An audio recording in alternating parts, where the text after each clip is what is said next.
السلام علیکم ورحمۃ اللہ وبرکاتہ۔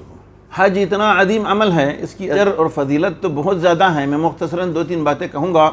پہلی بات یہ ہے کہ نبی صلی اللہ علیہ وسلم فرماتے ہیں کہ من حج فلم یرفث ولم یفسق رجع کیوم ولدتہ امہ، جو اللہ کے گھر کا حج کرتا ہے وہ کوئی رفث کام نہیں کرتا، یعنی بے حیائی کے کام، اور کوئی گناہ کا کام نہیں کرتا، اس طرح واپس لوٹتا ہے کہ جیسے اس کی ماں نے آج اس کو پیدا کیا، جنم دیا، یعنی گناہوں سے بالکل پاک صاف ہوتا ہے، بالکل صاف۔ اور نبی صلی اللہ علیہ وسلم دوسری حدیث میں فرماتے ہیں کہ الحج المبرور لیس لہ جزاء الا الجنہ، جو حج مبرور ہے، یعنی وہ حج جو اللہ کے پاس مقبول ہے، اس کا کم سے کم درجہ، اس کا کم سے کم بدلہ یہ ہے کہ اللہ اسے جنت دے دیتے ہیں۔ اور اللہ کے گھر میں حج کرنے والا ایک دن حرم کے اندر جو عبادت کرتا ہے، چاہے وہ کعبۃ الحرام ہو یا پوری حرم، ایک دن نماز پڑھتا ہے، ایک نماز پڑھتا ہے، وہ دوسری مسجدوں میں نماز سے 1,00,000 گنا زیادہ ہے۔ 1,00,000 گنا۔ اگر ہم روزانہ صرف ایک نماز کو بھی گنیں تو میرے خیال میں ہماری زندگی کم پڑ جائے گی۔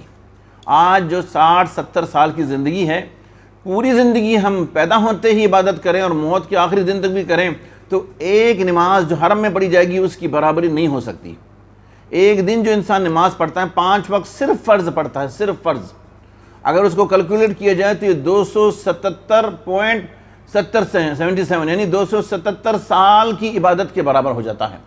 حج میں جانے والا کم سے کم 10 دن کے لیے جاتا ہے، کم سے کم 10 دن کے لیے جاتا ہے، تو یعنی 2770 سال سے زیادہ کی عبادت کا اجر ملتا ہے اسے صرف فرض پڑھنے پر۔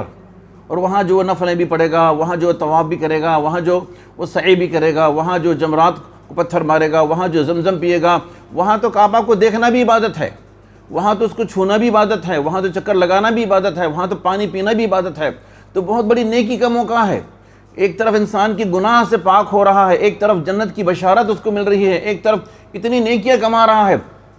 ہم سلف الصالحین کی زندگی پر دیکھتے ہیں، غور کرتے ہیں، تو جتنے بھی پرانے لوگ ہیں، آدم علیہ السلام کی قوم سے لمبی لمبی عمر کے انسان تھے، 900 1000 سال۔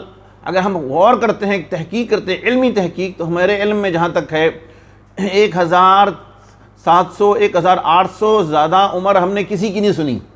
جو لمبی سی لمبی عمر تھی 1300 1030 اتنے عمر ہم نے سنی ہے۔ بعض لوگوں نے اور کی 1400 500 سال تک ان کی زندگی تھی، پوری زندگی۔ لیکن یہ 10 دن عبادت کرنے والا 2777 سال یا اس سے بھی بڑا اجر پالے گا جو ان دنوں کو پالے اور ان دنوں میں اپنے رب کو راضی کر لے، تو ان کے لیے موقع ہے۔ اور وہاں تو انسان عبادت کے لیے جا رہا ہے، دن رات کرتا ہے، تو وہ اجر بھی بہت بڑا ڈھیر پا کے آتا ہے، اللہ کی رحمت سے بخشش بھی پا کے آتا ہے، جنت کے پروانے اور جنت کی سرٹیفکیٹ بھی لے آتا ہے۔ ایک بہت بڑا انعام ہے اللہ رب العزت کی طرف سے، اور یہی انعام جو حج میں جا رہے ہیں اس پر تو اللہ کی خاص رحمت ہے، لیکن وہ رحمان و رحیم ہے۔ جو بندے حج میں نہیں جا سکتے اس پر بھی میرے رب کی ایک نظر کرم ضرور ہوگی۔ انشاءاللہ دوسری آڈیو میں اس کے بارے میں ذکر کروں گا۔ اللہ تعالی ہمیں علم نافع عطا فرمائے۔